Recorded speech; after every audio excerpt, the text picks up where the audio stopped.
देश के लिए 3 बड़े युद्ध लड़ चुके 92 वर्षीय retired army captain Chunnilal Thakur अब चौथी लड़ाई लड़ रहे हैं।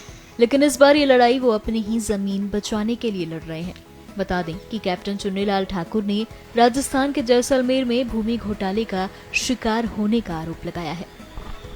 मैं कैप्टन चुन्नीलाल फौज से रिटायर्ड होकर वापसी में आया था और उसके बाद मैंने इससे पहले 62, 65, 71 की लड़ाई में शरीक था और वहाँ पर जो लड़ाइयाँ लड़ी वो मैंने अपने लिए भी लड़ी और देश के लिए भी लड़ी, क्योंकि मेरे को तो गवर्नमेंट तनख्वाह देती थी।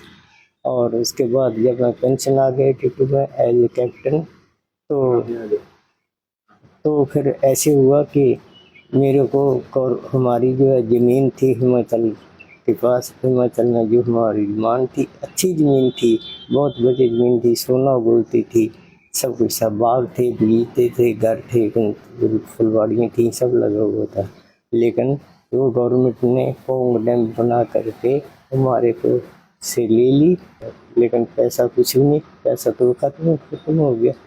अब जो है उन्होंने ये किया, सब ने रो रहे पैसे, तो गवर्नमेंट ने सोचा कि हम आप लोगों को मरबे दे देंगे और वो मरबे देंगे राजस्थान में। तो राजस्थान में उन्होंने उस वक्त ये फैसले हुए कि आपको अच्छे मरबे देंगे जो कि बिल्कुल काश्तकार आपके ऐसे हैं, अंडर नहर होंगे, सब ठीक है।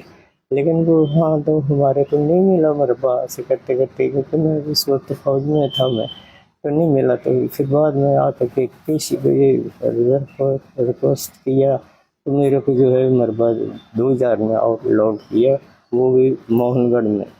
तो मोहनगढ़ में आने के बाद देखा मैंने यहाँ तो कुछ भी नहीं है, रेत ही रेत है, कहाँ हमारे क्या क्या कुछ था और यहाँ पर क्या है, रेत था, रेत ही रेत रेत। अब वो रेत भी था तो वो भी थोड़ा बहुत ठीक किया, या वातावरण गवर्नमेंट ने नहर वगैरह निकाल दी और पानी लगने लग गया, तो खेती बाड़ी भी थोड़ी होने लग गई। अब ये जो मेरे को मरबा मिला, इसको मिले हुई के बाद 2 से मिला हुआ है, 2000 से, तो तब तक इतने सब थोड़े बहुत ज़मीन भी सुधर गई, अच्छी हो गई।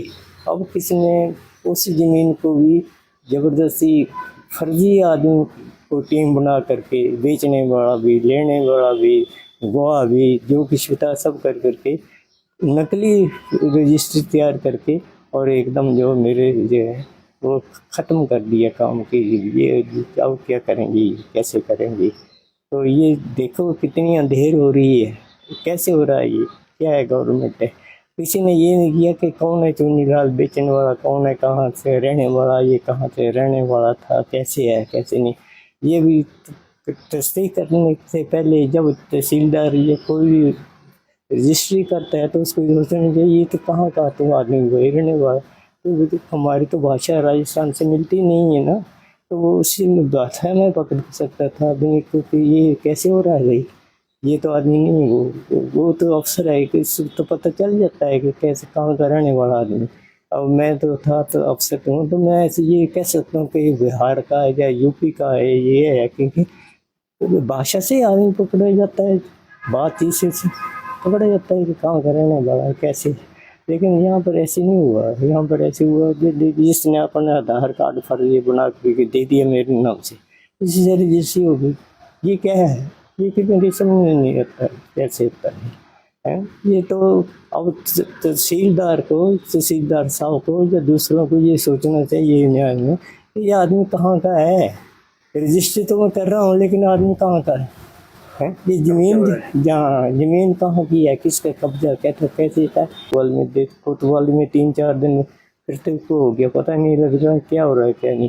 तो फिर धीरे तो पता नहीं कैसे घुमा करके मेरे हाथ पाँव उसमें भी कर दिए ना, या को ये फैसिलिटी है ये आप तो सब जानते हैं कि एक आदमी को क्या कुछ जीने के लिए चाहिए, वो मेरे को यहाँ नहीं नसीब हो रहा, ना तो कोई खुली हवा न देना न कोई आराम न तो कैसे मैं यहाँ तो जैसे मेरे को तगड़ी जेल मिल गई है जैसे।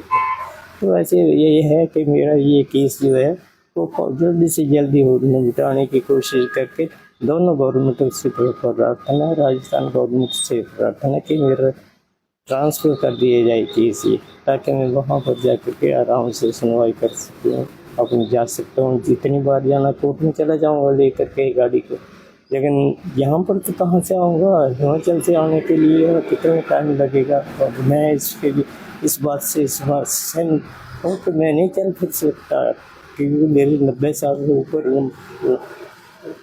उम्र हो गई है। और यहाँ पर तो ये लोगों से सुनने में आया कि कर भी देते हैं लोग उल्ट पुल्ट करने के लिए, जैसे फर्जी रजिस्ट्री होगी तो फर्जी मार भी देंगे, वो सीधा मार देते हैं। हाँ, और फिर क्या करना है?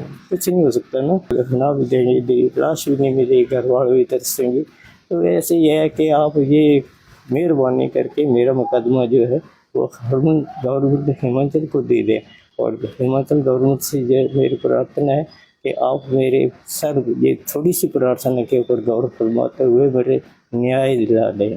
हाँ देश के लिए लड़ी तब तो ठीक था, तब तो दुनिया मेरी बड़ी रिस्पेक्ट भी होती थी, दो हाथ डालते थे फूलों के, ये हैं वो वीर जो फौज में हैं और कर रहे हैं। तो फौज में उस वक्त नफरी भी बहुत कम होती थी, और नफरी की बात से गांव में भी बहुत रिस्पेक्ट होती थी कि ये आए हैं, और देखो कितना गौरव की बात है, लड़ रहे। हाँ, अब जो है रिस्पेक्ट सारी तो गई, लेकिन अब तो बात करने के विशाले पड़ गई। तो अब देख लो, जैसे मर्जी आपकी, जो करना चाहो करो, नहीं करना चाहे तो मैं तो इस दुनिया से चला जाऊंगा, लेकिन लोग ऐसे तरसते रहेंगे, वो बर्दाश्त नहीं होगा उनको, ना तो महकमे से ना किसी और। इंसाफ करना है तो इंसाफ करो भाई, लोगों को जीने दो ठीक ढंग से। ये लड़ाइयाँ जो मैंने देश की लड़ी हैं, ये किसके लिए लड़ी है? देश के लिए। फुलवान दे एक हाथ के ऊपर गोली चलती थी, डल तो करते थे, देश के लिए करते थे। और अब जो है ये अपने रोटी की लड़ने के लिए आखिर लड़ रहा हूँ कि भाई बात बच्चों के लिए मैंने क्या किया, तो चला जाएगा, लेकिन जो ज़मीन थी वो भी चली गई। तो ये मेरा यही अर्थ है कि ये जो है पूरा ध्यान रखे गवर्नमेंट के, ऐसे दूसरों के साथ किसी के साथ हो ना पाए जो मेरे साथ हो रहा है।